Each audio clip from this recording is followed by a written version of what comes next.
It's been over 13 years since The Last of Us was first showcased to the world with its debut trailer.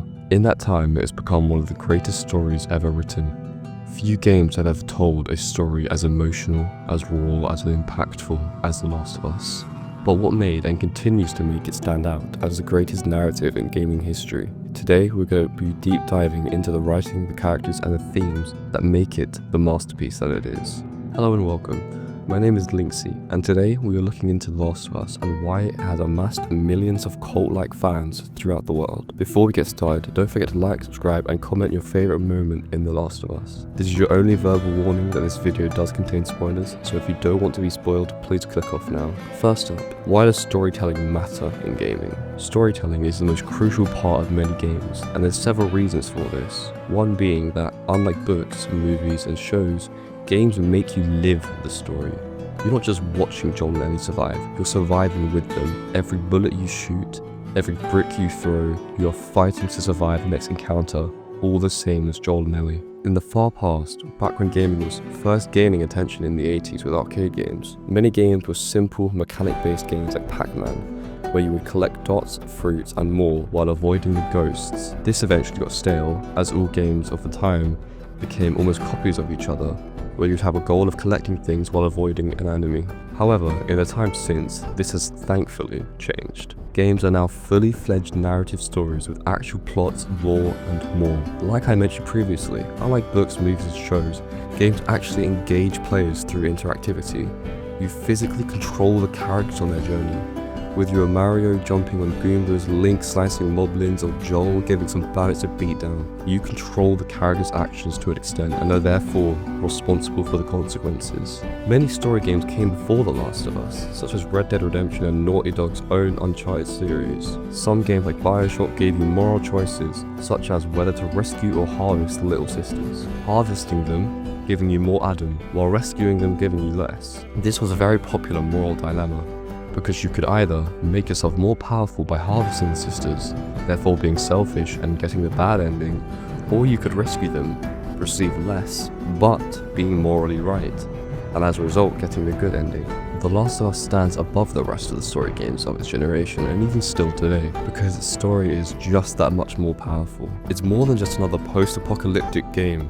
We are tasked to save some person from a region you don't care about and don't understand. Naughty Dog makes you care. Immediately as you press play, you are shown two characters, Joel and Sarah, a father and daughter dynamic.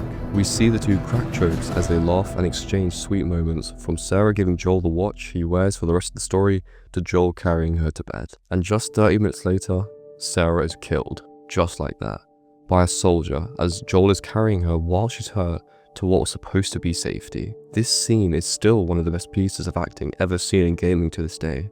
Even Troy Baker, who played Joel, had to reshoot this emotional scene multiple times. The story is not just an explosion-filled dopamine rush.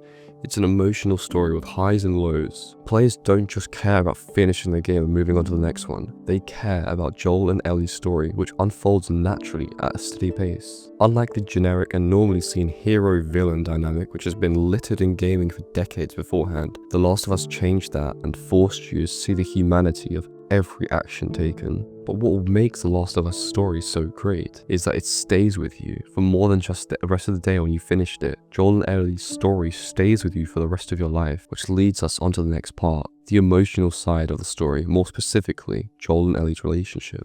While many post-apocalyptic stories focus heavily on action and world building, The Last of Us prioritizes character-driven storytelling. The world these two live in is brutal, but what makes the story so powerful is the emotional journey between these two broken survivors. Joel and Ellie's first interaction almost ends in Tess getting a switchblade in the body, courtesy of Ellie. Yet their last is these two characters who love each other as family, a stark difference. Joel at the start is a hardened man who is emotionally closed off and stoic as a result of Sarah's death earlier in the game. He doesn't show any vulnerability and is constantly feared throughout the Boston QZ, alongside his smuggling partner Tess, who is debatably more badass than Joel. He first used Ellie as just cargo, rather than a human, which leads the player to believe this is because of Sarah. As the story progresses, we begin to see fleeting moments of his humanity returning when he teaches Ellie to shoot and he comforts her after the winter sequence. By the end of the story, he's willing to sacrifice every chance of Ellie being a cure to save her from an injury that would have killed her otherwise, which in itself triggered a massive debate on what is morally right to do in that situation. On the other hand, Ellie was born into this apocalyptic world. She never knew a normal childhood in the way that Joel did, which plays a massive part in the way that Ellie is. For example, where she's amazed at the fact she's actually outside when they leave the QZ, and in the woods just before Bill's sequence, where she's walking through and talks about how she's never been in the woods before. As a result, she clings to what we can define as humanity: hope, humor, and love, which is why the giraffe is such a big part of the symbolism in this game. It's seen various times throughout the game.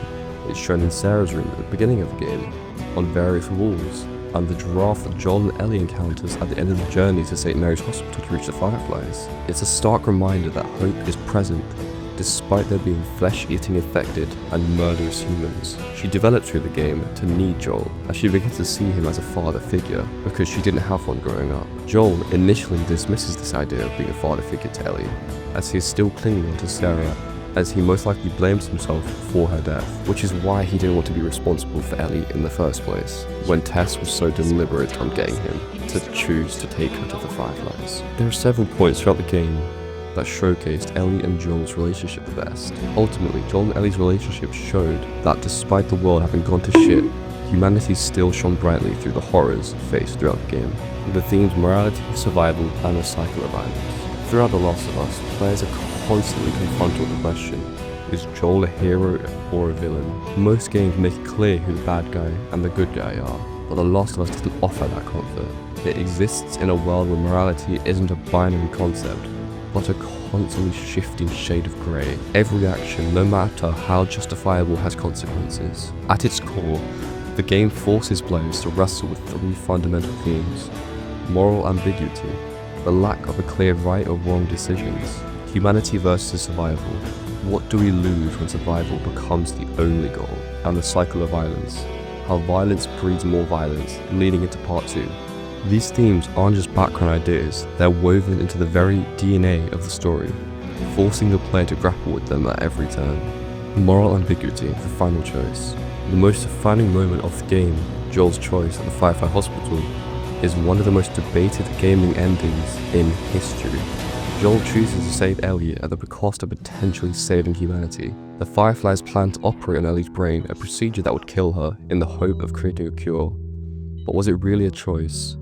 Or was it the only outcome Joel would ever accept? To him, Ellie wasn't just a mission anymore, she was family. After losing Sarah at the start of the outbreak, he refused to let history repeat itself. But does that make his actions justified? There are two perspectives to this, one being that Joel was right.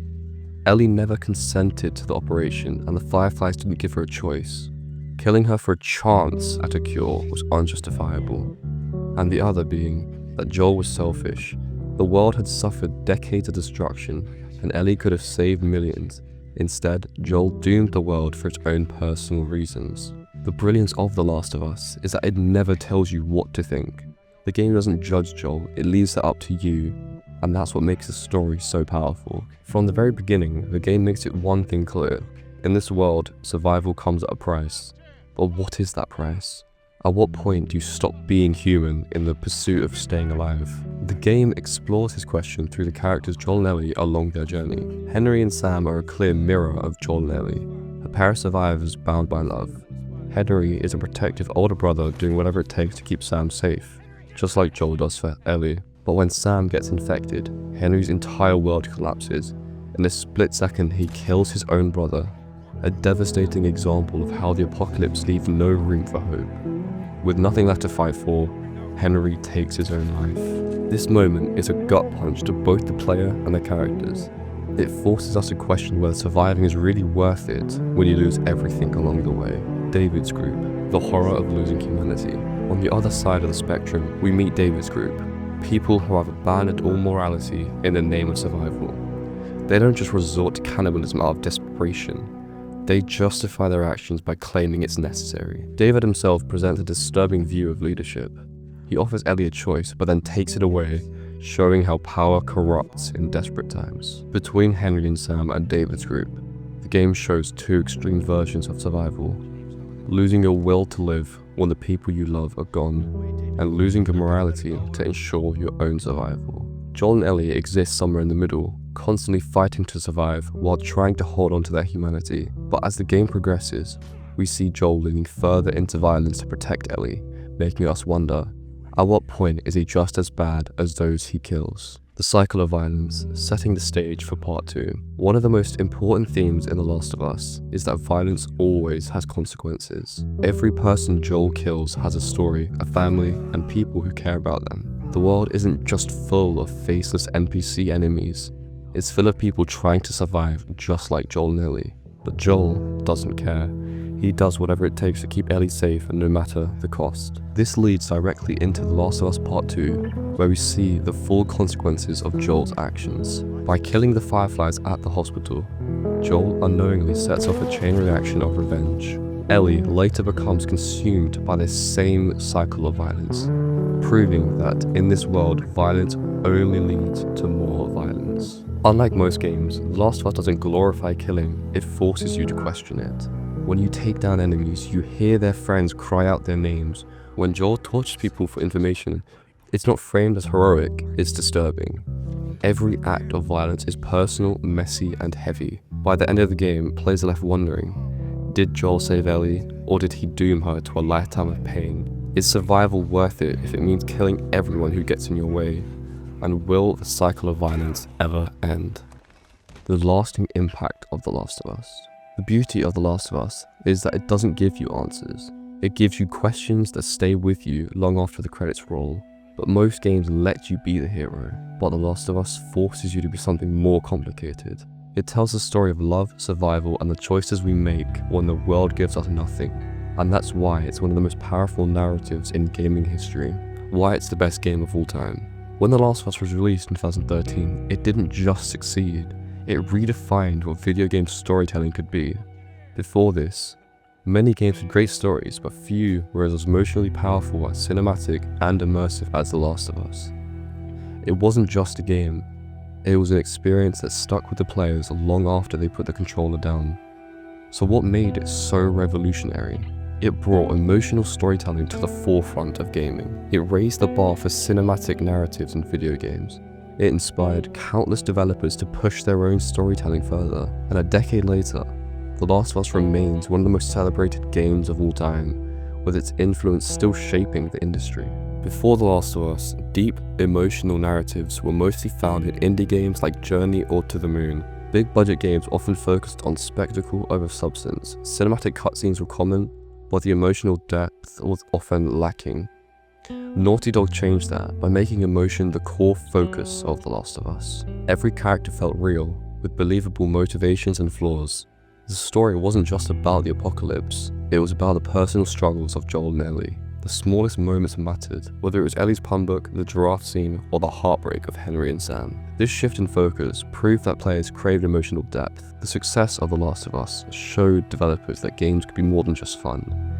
They could be meaningful, heartbreaking, and profound, raising the bar for cinematic narratives in gaming. While cinematic storytelling in games existed before The Last of Us, games like Metal Gear Solid and Red Dead Redemption had already experimented with it. Naughty Dog took it to a whole new level. They blurred the lines between film and gaming, creating an experience that felt just as polished and emotionally gripping as a Hollywood drama. Unmatched motion capture and voice acting. Troy Baker, who played Joel, and Ashley Johnson, who played Ellie, delivered Oscar-worthy performances, making every scene feel raw and authentic. Seamless transitions between gameplay and cutscenes, unlike older games where cutscenes felt separated from the gameplay. The Last of Us made sure every moment felt connected. Instead of spoon-feeding players, the game used visual details to tell its story. From old photographs in abandoned buildings, to blood-stained walls hinting at past tragedies, the world itself told a story. These innovations set a new standard from this point forward. Gamers expected more from their stories. The Last of Us had such a massive impact that it influenced nearly every storytelling game that followed. After its release, we saw a wave of games that focused more on character-driven stories, like God of War 2018 and Ghost of Tsushima. It emphasized emotional storytelling. Life is Strange, A Plague Tale: Innocence were just some examples, and used cinematic presentation to immerse players such as Horizon Zero Dawn and Red Dead 2. Naughty Dog didn't just make a great game, They pushed the entire industry forward, forcing developers to think about storytelling in new ways. The impact of The Last of Us is reflected in its unbelievable success. Over 200 Game of the Year awards, making it one of the most awarded games ever. A 97 Metacritic score, placing it among the highest rated games of all time, and a 10 out of 10 from major gaming outlets, including IGN, GameSpot and Edge. But even more important than awards is its lasting legacy. A decade later, fans still discuss the game's ending and its themes. It spawned a sequel, a remake, a TV show, and a massive fandom. The HBO adaptation was a massive success, introducing millions of fans to the story. Few games have left such a permanent mark on the industry, such as The Last of Us. Final conclusion. The lasting impact of The Last of Us. Many games are great, but The Last of Us is more than a game. It's a cultural phenomenon. It changed gaming forever, proving that video games could be just as powerful, emotional, and thought-provoking as the best films and books. Even today, it remains the gold standard for storytelling and gaming, and its legacy will be felt for decades to come. After everything we've explored, one thing is clear. The Last of Us isn't just a game. It's a story that defined a generation and setting a new standard for emotional storytelling in gaming. From its unforgettable characters to its raw human themes, The Last of Us stays with you long after the credits roll. Few games can claim that level of impact. But now I want to hear from you. Do you think The Last of Us is the best story in gaming? Or does another game take that title? Let me know in the comments. If you made it this far into the video, I just want to say a massive thank you, as this is a brand new channel. In fact, this is the very first video on this channel. And if you enjoyed it, please make sure to like, subscribe for more videos. Thank you.